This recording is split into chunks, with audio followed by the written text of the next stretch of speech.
La gratuité de l'enseignement profite premièrement à nos enfants.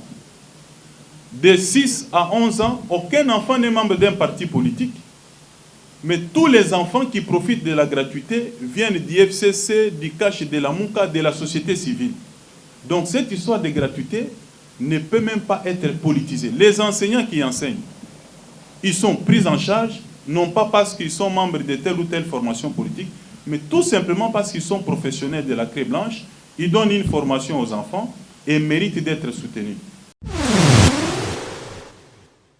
Beaucoup plus parler d'ailleurs parce que les informations que j'avais tournées autour du service de contrôle et de paie des enseignants, les services de SECOPE, où on nous a fait savoir qu'il y avait des enseignants fictifs, les détournements des fonds destinés à la paie des enseignants. Alors, on est limité par rapport au pouvoir d'investigation. J'ai dit, les procureurs généraux pouvaient le faire et nous donner toute la lumière.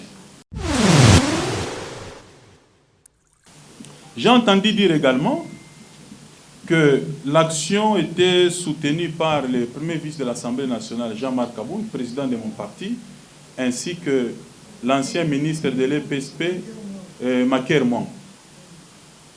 Pour ceux qui me connaissent, ils savent que je ne réfléchis pas par procuration. Je n'agis pas également par procuration.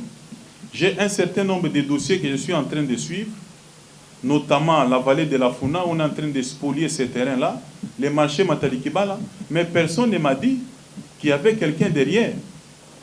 Et au moment où je vous parle, il y a des ministres sur ces dossiers-là, à qui on a adressé des correspondances, qui n'ont pas réagi.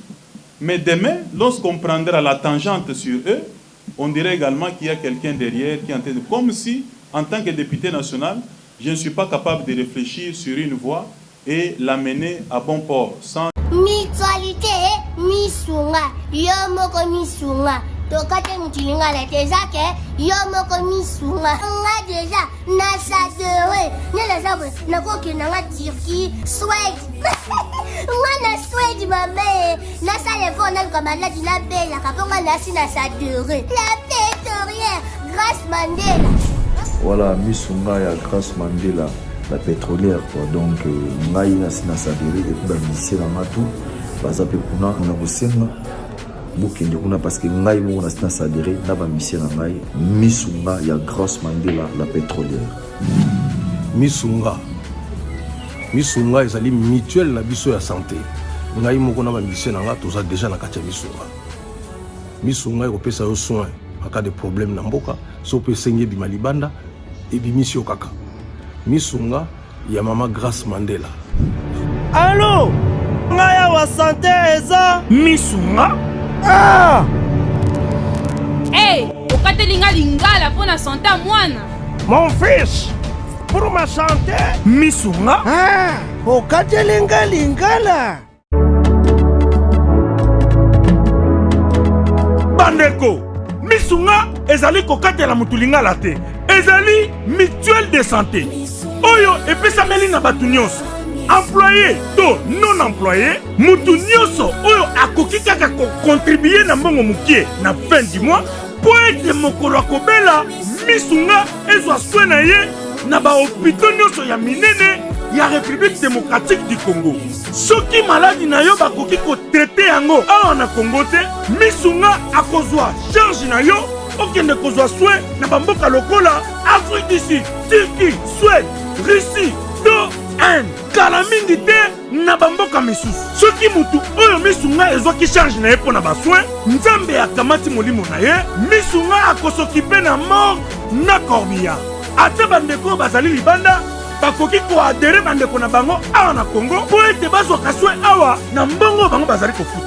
Na misunga, ta santé c'est ta vie. Congo France, mais madame la 4 tranche nous sommes côté masola politique en Mboka Congo et là vraiment tozali awana point de presse moi la Mboka honorable Tony Mwamba Oazali Eli la circonscription ya Moamba abengaki biso lelo to ba kosola na ye par rapport ndenge ba ke ba rumeur o ezoko bima ete honorable Amélie Pandaka l'honorable ba corrompre ndenge ministre ya EPST mwana mboka Wili Bakonga par rapport ya ba SECOPE la gratuité enseignement, qui bloque la gratuité de l'enseignement. C'est pour ça qu'aujourd'hui, Tony Mwamba a éclaircir Batou. Pourquoi à Kenya qui n'a cour de cassation qu'on portait plainte contre le ministre Willy Bakonga. Tout quand on a quatre dans Maïma Koloba, Tony Mwamba Koloba, après tout chuté. Je vous souhaite la bienvenue et vous remercie pour avoir accepté de répondre à notre invitation pour cette petite activité de recadrage ou de mise au point sur un certain nombre de choses qui se sont racontées autour du dossier EPST juste après les dépôts d'une dénonciation auprès du procureur général. Je ne pensais pas que ça pouvait arriver à ce point. Je ne voulais pas arriver à ce niveau, commencer à communiquer à tout moment avec le public, mais j'ai été poussé à le faire par le cours des événements. Je voudrais d'abord rappeler que dans le cadre de mes prérogatives constitutionnelles, en tant que député national, l'article 100 de la Constitution me donne les droits et les pouvoirs de contrôler le gouvernement, les entreprises publiques, les établissements publics et les services publics. Au-delà de la fonction législative qui est reconnue à un député national. Alors, dans le cadre des vacances parlementaires, j'étais en contact avec ma base, comme on appelle communément, qui a fait remonter vers moi un certain nombre d'informations qui mettent à mal la mise en œuvre effective de la gratuité de l'enseignement. J'ai fait une question écrite. J'ai adressé au ministre de l'EPST. Je peux vous assurer qu'alors que le règlement intérieur prévoit, je crois dans les 3-4 jours, l'Assemblée nationale doit notifier la question au ministre intéressé qui a 10 jours pour répondre, mais ça fait plus de 2 mois que j'attendais la réponse. Mais entre-temps, je ne pouvais pas laisser la question se diluer dans cette lenteur-là, qui peut être justifiée par des obstacles politiques que vous pouvez imaginer. Pour des raisons d'efficacité, j'ai préféré changer le fusil d'épaule. En date du 2 mars du mois en cours, j'ai fait une dénonciation que j'ai déposée auprès du procureur général près la Cour de cassation. J'insiste, j'ai fait une dénonciation. Dans cette dénonciation, pour les juristes, j'ai porté à la connaissance du procureur général un certain nombre d'informations que j'avais reçues pour lui permettre de mener des investigations, établir la lumière et éventuellement les responsabilités des uns et des autres. Et cette dénonciation ne visait même pas les ministres de l'EPST. J'ai beaucoup plus parlé d'ailleurs parce que les informations que j'avais tournées autour du service de contrôle et de paie des enseignants, les services de SECOPE, où on nous a fait savoir qu'il y avait des enseignants fictifs, les détournements des fonds destinés à la paie des enseignants. Alors, on est limité par rapport au pouvoir d'investigation. J'ai dit les procureurs généraux pouvaient le faire et nous donner toute la lumière. Ce n'était pas une plainte déposée contre les ministres, mais curieusement, et contre toute attente, juste après le dépôt de la dénonciation, j'ai fait un déplacement à l'intérieur dans le cadre de mes enseignements. J'ai commencé à recevoir des informations. J'ai suivi aussi personnellement que les ministres s'étaient déployés dans la presse. Et ces lieutenants, un groupe de gens qu'on appelle aujourd'hui communicateurs qui se sont emparés de la situation pour vilipender ma démarche et me vilipender moi-même dans les médias et sur les réseaux sociaux. Et vous tous, vous avez suivi.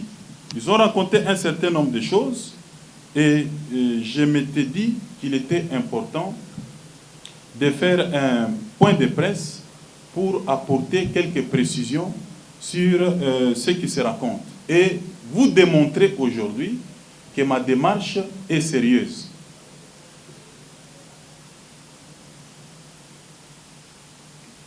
Deuxièmement, à titre toujours de préalable, j'ai entendu dans les arguments que j'ai considérés comme des faux fuyants, que j'avais poignardé le chef de l'État dans les dos, dans ma démarche qui voulait, n'est-ce pas, protéger ces programmes ambitieux de la gratuité de l'enseignement. Je devenais finalement quelqu'un qui combattait la réalisation du programme. Et on a même raconté des choses du genre, tout ce que je faisais allait empêcher à la Banque mondiale de venir financer les programmes. Mais laissez-moi vous dire tout de suite que même au moment où nous parlons, le ministère de l'EPST n'a pas de données statistiques chiffrées, fiables, qui puissent permettre même à la Banque mondiale de venir immédiatement injecter les fonds.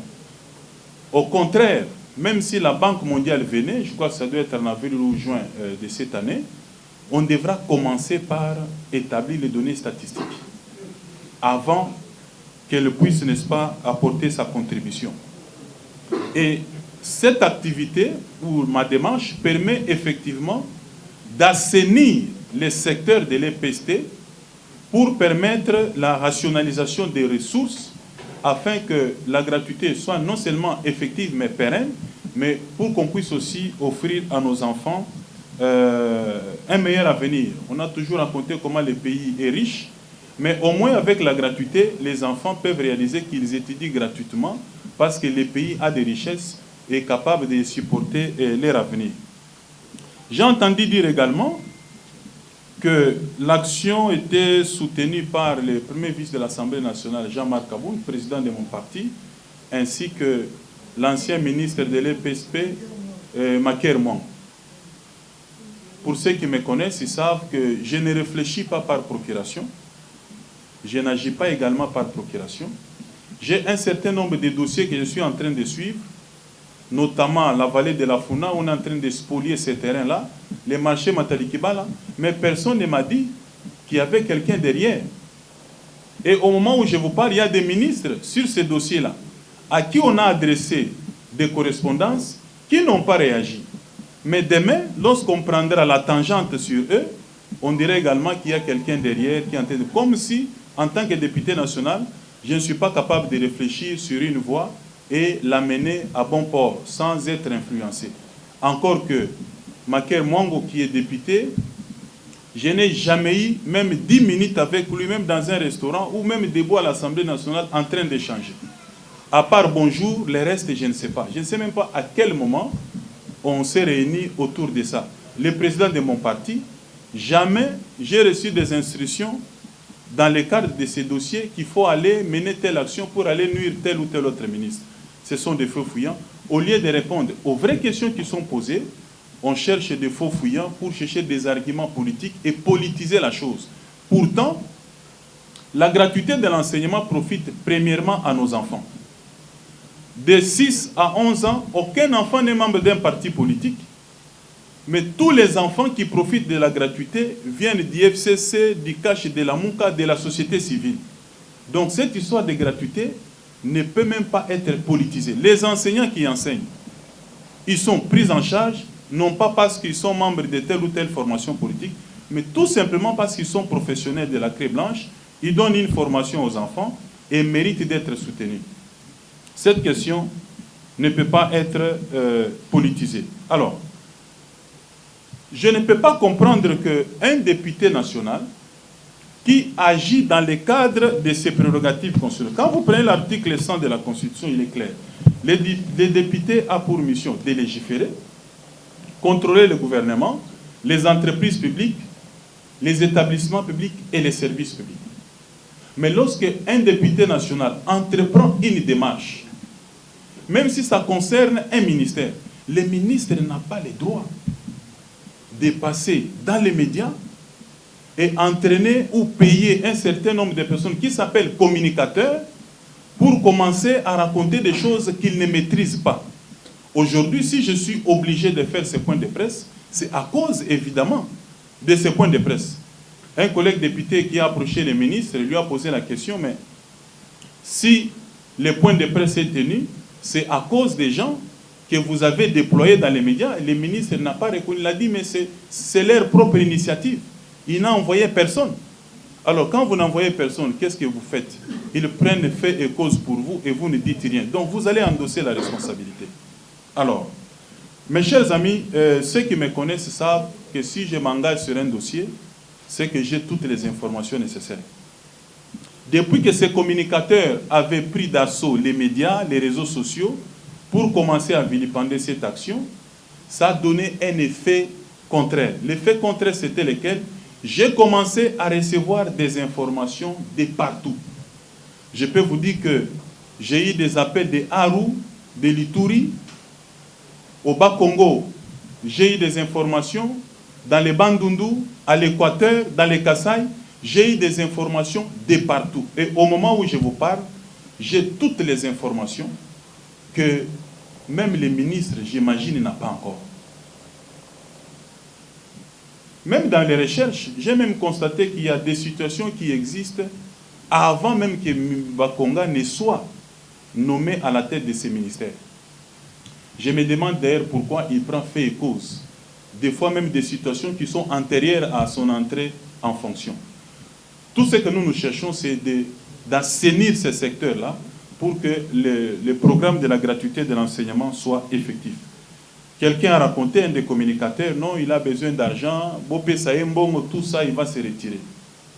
Je vous assure, tout ce que vous voyez là, ce n'est qu'une partie des éléments du dossier que j'ai pu réunir sur cette affaire. C'est pour vous dire que vous devez me prendre au sérieux et prendre cette affaire au sérieux.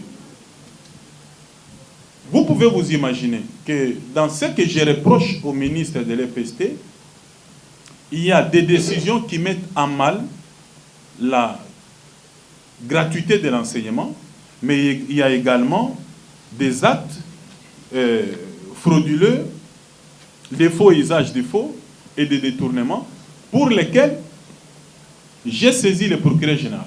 Mais à part le procureur général, j'ai également, le même jour, saisi le Premier ministre pour lui demander d'annuler cette série d'arrêtés pris par les ministres de l'EPST qui mettent en mal la gratuité de l'enseignement, à tout le moins suspendre d'abord leur mise en œuvre en attendant l'issue des enquêtes.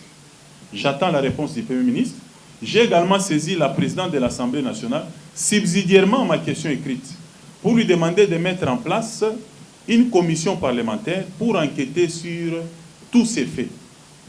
Avec l'ampleur des informations que j'ai, j'imagine que la commission parlementaire ne suffira pas. Il nous faut une commission interinstitutionnelle qui va impliquer presque toutes les institutions, la présidence, le gouvernement, l'Assemblée nationale et même la justice, pour que la lumière soit faite une fois pour toutes et que ce secteur soit totalement assaini. Je vais vous donner quelques informations pour vous montrer que tout ce que nous disons, nous ne sommes pas en train de spéculer. En ce qui concerne des décisions qui mettent en mal les principes de la gratuité de l'enseignement, je vous informe, il y a ceux qui le savent d'ailleurs, que le ministre a pris un arrêté pour créer 10 provinces éducationnelles qui ramènent le nombre de 48 à 58. Déjà, on avait 48 provinces éducationnelles. Il en ajoute 10, on est à 58. Même à l'époque où l'ancien ministre qui l'avait précédé avait ramené de 30 à 48, il avait ajouté 18 provinces éducationnelles. On avait estimé par les experts du secteur que c'était de trop. Mais là, il ramène de 48 à 58. Pourquoi cette décision met en mal la mise en œuvre de la gratuité? Parce que ça vient alourdir le budget qui est alloué à la gratuité de l'enseignement. On a besoin de ressources financières pour que ces programmes soient réels, réalistes et puis même pérennes.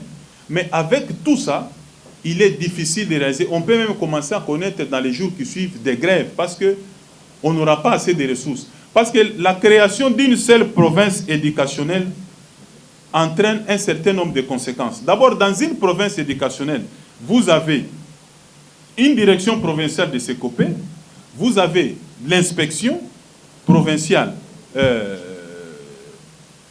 de contrôle, vous avez l'administration, donc Proved, et chaque service comprend en son sein au moins 90 personnes. Et quand vous prenez 90 personnes, multiplié par 3 de ces services, multiplié par 10, vous avez 2700 personnes qui viennent s'ajouter sur les 12 960 agents qui existaient avec les 48 Proved. Et là, c'est juste pour les bureaux gestionnaires. On ne parle pas d'enseignants. On ne parle pas encore d'enseignants. Donc, on vient alourdir les budgets juste avec les personnels administratifs des bureaux de gestionnaires, mais les professionnels de la CRE est encore isolé parce que tout ce qu'il y a comme budget va se diluer dans les bureaux gestionnaires et l'enseignant ne touchera rien. Et quand vous prenez un salaire minimum de $200, vous les multipliez par 2700 personnes, ça vous donne 500 000 $ qu'on pouvait épargner. En francs, on est à 918 millions de francs. Et chaque service créé par une province éducationnelle a besoin au moins de 500 000 francs pour les frais de fonctionnement par Proved. Quand vous multipliez par 10, vous êtes à 5 millions. Vous prenez l'IPP qui a besoin d'au moins 450 000 francs par mois pour les frais de fonctionnement. Vous multipliez par 10, on est à 4 600 000. Et vous prenez les SECOPE. C'est là qu'il y a des grands problèmes, des graves révélations au niveau des SECOPE. Les frais de fonctionnement pour les SECOPE, les services de contrôle et de paye, c'est 11 millions de francs par mois. Ça, c'est les frais de fonctionnement. 11 millions. Mais renseignez-vous, au SECOPE, là, les gens ne font rien. D'abord, les experts m'ont révélé qu'on a besoin même juste de 10 ou 15 personnes au maximum. Ça suffit. Mais au SECOPE, je vais vous donner les chiffres tout à l'heure, toutes les personnes qui œuvrent au sein du SECOPE touchent des salaires, on peut me dire 4 fois supérieurs à celui qui enseigne réellement sur terrain. Et vous avez au ministère de l'EPST à peu près 50 directeurs qui sont payés pas seulement par le Trésor public, mais même au titre de SECOPE parce que les salaires là-bas sont faraminés. C'est comme ça que je ne suis pas surpris de voir qu'un directeur de SECOPE, un service public, qui se permet de tenir un point de presse pour répondre à un élu du peuple. Un député national n'a pas le président de la République. Le député national est élu au suffrage universel direct. J'ai bénéficié de la confiance du peuple. J'ai été en contact avec la base dans nos circonscriptions. On a été dans les fins fonds de nos circonscriptions pour solliciter la confiance. Et on a passé un contrat avec nos électeurs qui ont investi en nous cette confiance-là pour nous demander d'aller travailler correctement et ne pas faire comme les autres. Mais un service public qui est placé sous le contrôle d'un député national qui fait juste une dénonciation et le directeur de ce service-là se permet, au lieu de répondre ou même d'attendre, c'est une dénonciation qui est faite, attendre que le procureur général qui va apprécier qui il peut inviter dans le cadre des enquêtes pour apporter les réponses ou des informations dont il aura besoin. Donc, jusque-là, personne n'est invité, personne n'est inculpé, mais c'est tout le monde qui s'agite, c'est tout le monde qui commence à répondre. Le directeur de SECOPE s'est permis de faire un point de presse pour me répondre. Ce qui est inadmissible à un élu du peuple, dans le cadre de ses prérogatives constitutionnelles, on ne répond pas comme ça. Je comprends parce qu'au SECOPE, ils ont des frais de fonctionnement qu'on ne reconnaît jamais à un député national. Au SECOPE, il touche peut-être même mieux que les députés nationaux. C'est comme ça que ça a donné à ces directeurs toute cette arrogance. Alors, vous allez prendre toutes ces 10 provinces éducationnelles, quand vous faites ce que ça demande en termes de coûts, et puis vous associez le fait qu'il n'y a pas d'infrastructure, il faut chercher des locaux pour ça, soit il faut louer ou acheter, il faut chercher les meubles des bureaux, ainsi de suite. Toutes ces infrastructures-là vont nécessiter encore des fonds qui viendront encore alourdir les budgets. Je me suis renseigné chez les experts dans les domaines, ils m'ont dit, même avec 30 provinces éducationnelles, on peut gérer la situation. Pourquoi créer d'autres provinces éducationnelles? C'est pour trouver des places pour caser les membres de certains partis politiques. Ce que j'ai dit, j'assume, parce que j'ai des informations. Quand vous prenez même les directeurs provinciaux, en tout cas des sous-provinces, des provinces, on va vous dire qu'à un moment donné, quand on a lancé la gratuité, les missions qui étaient allées à l'intérieur ont commencé, c'est-à-dire quelqu'un à partir de Kinshasa, il appelle un directeur en province pour lui dicter des noms afin d'ajouter sur les listes. De manière à ce qu'à ce jour, quand on a lancé la gratuité de l'enseignement, il y avait 68 000 nouvelles unités qui étaient connues officiellement. Et d'ailleurs, même si on le dit que c'était officiel, mais déjà dans les 68 000 là, il y avait déjà des fictifs. Des fictifs, c'est-à-dire des personnes qui ne sont pas professionnels de la craie blanche, ils n'enseignent pas, mais on a juste mis les noms pour qu'à la fin de chaque mois, qu'il aille recevoir 750 000 francs à la banque. Alors, on est allé de 68 000 à plus de 500 000 nouvelles unités. Alors, quand vous prenez 500 000 nouvelles, 68 moins 520 000, faites le calcul, 500 000 agents moins 68. Alors, vous voyez le nombre de nouvelles unités qu'on a ajoutées, multipliées par leur salaire.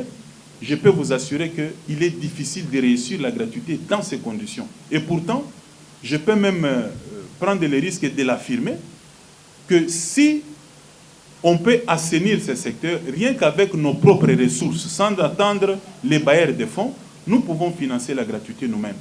Mais le problème, c'est que si vous avez, par exemple, 100 enseignants et personnels confondus, vous avez peut-être 20% d'enseignants, 80% c'est des personnes qui sont dans les bureaux gestionnaires, qui viennent juste alourdir les budgets. Au niveau de ces COPE, vous avez, d'après l'organigramme, 30 agents suffiraient. Mais officiellement, on est à 55. Mais quand vous prenez les listings des pays, j'ai des preuves. Tout celui qui doute, je vais lui balancer tout ça à la figure, il va voir. Tout ce que j'affirme, il y a des preuves. Et vous allez voir. Sur les listings, alors qu'on reconnaît 55 agents au niveau de ces COPE, mais sur les listings, 121 agents apparaissent. Mais d'où viennent d'autres qui touchent au moins un salaire minimum de 750 000. Je me dis, ça ne sert à rien de rester à l'Assemblée nationale. Si ça continue, mieux vaut aller au COPE. Faire comme tout le monde. Vous avez des directeurs qui sont payés comme agents de COPE parce que c'est là qu'il y a l'argent. La problématique des écoles fictives. Vous avez un arrêté ministériel qui est dupliqué sur plusieurs écoles. Par exemple, la référence d'un arrêté qui a créé une école, ce même arrêté peut être repris 3, 4, 5, 10 fois. Soit disant il a créé une autre école, alors qu'en réalité, c'est un faux arrêté. Et il y a aussi des arrêtés qui créent une école, mais quand vous descendez sur place, cette école-là n'existe pas. Et pourtant, une école fictive suppose qu'il y a des enseignants fictifs qui sont payés. Une école fictive suppose qu'il y a des frais de fonctionnement fictifs qui sont payés. Il y a des bureaux gestionnaires au sein desquels œuvrent un certain nombre de personnes qui sont mieux payées, mais qui sont fictifs. Et c'est de l'argent qui se volatilise. Pour la problématique des faux arrêtés, j'ai toutes les données de toutes les provinces. Quand vous voyez par exemple un tableau comme ça, partout où il y a les rouges, on indique les faux arrêtés. Là où il y a les verts, ce sont les vrais arrêtés. Et ça, c'est pour toutes les provinces de notre pays. Donc c'est pour vous dire que ce travail mérite une commission interinstitutionnelle pour faire un grand travail de toilettage. Et je sais que c'est un grand travail. Vous avez une autre problématique, c'est celle des écoles privées. Mais certaines écoles privées, j'ai des preuves, Je me dis, dans notre pays, il y a eu peut-être une mauvaise habitude que quand on voit député entreprendre une démarche, ça veut dire qu'il y a une autre finalité. Mais ce n'est pas mon cas. Parce que ça, j'ai suivi et les gens m'ont rapporté de ce que les ministres et ces communicateurs ont essayé de distiller, n'est-ce pas, dans l'opinion. Mais s'il faut aller tout droit vers vos questions, ça va aboutir à quoi? Parce que les ministres à la majorité, non. Mon cher ami, je crois que j'ai souligné ici que ce sont les enfants qui sont concernés, de 6 à 11 ans, l'école primaire. Ces enfants ici appartiennent à tous les parents, quelle que soit leur tendance politique. Ces enfants sont apolitiques, je vais dire. Alors, je me demande comment on peut considérer que la question de la gratuité de l'enseignement ne concerne pas les FCC, il faut bloquer. D'ailleurs, cette approche-là, je pense qu'elle est même différente de ce que j'ai lu dans la presse. On considère que c'est les gens du FCC qui utilisent un député cash pour faire tomber celui-là et le remplacer par un autre. En fait, c'est ce qui est dit. Donc, si on va avec ce que j'ai lu dans la presse, ça veut dire que même la majorité là ne va pas jouer, il va partir. Donc, moi, ce n'est pas mon problème. Moi, ce n'est pas la préoccupation que les ministres soient là ou pas. Je n'ai même pas besoin de citer son nom. Moi, je vois les décisions qui sont prises, comment on peut les recadrer pour que ceci soit vraiment une réussite. Voilà maintenant les problèmes dans notre pays. C'est comme ça que tout le monde veut les changements, mais personne ne veut changer. Voilà qui l'honorable, le député élu à circonscription et à Moamba, Tony Moamba. Tu peux expliquer biso par rapport à Makambo Kolekana entre yé, les bazako acquisé que moi Jean-Marc Kabunda zana simanaye, moi marqué mon wazana simanaye, ne ba koloba été, il est déjà corrompu yangoana azomo na été moi ko s'exprimer ya koloba ezate donc pas ces anini. Donc au monde à école privée, bango pe ba continue listing oyo ya bato yo bazali na ba école publique auto biba o bazako o l'état ako futa bango pour le makambo gratuité enseignement ba enseignant bango bazi ba enseigner na bango privé ba ko kotsa bango ka rapona ko déstabiliser projet à moi ya mon konzambo ka fait ce que dit Antoine Chilombo par rapport à la gratuité en enseignement. En tout cas, merci beaucoup à mon patron Didi Pumba, merci à toute ma famille Congo France, merci à Onabengaka accès à les jeunes millionnaires, merci à cette mère double moté ma prince, j'ai connu un couple Kanyaka à Londres, papi Maïbenang Empire Basket, papi Batia de bonhomme Nisanga, Bambo Tebele, Paya, Michono Kamama, Bishno Kangano Totem Balasima, ciao. Congo France,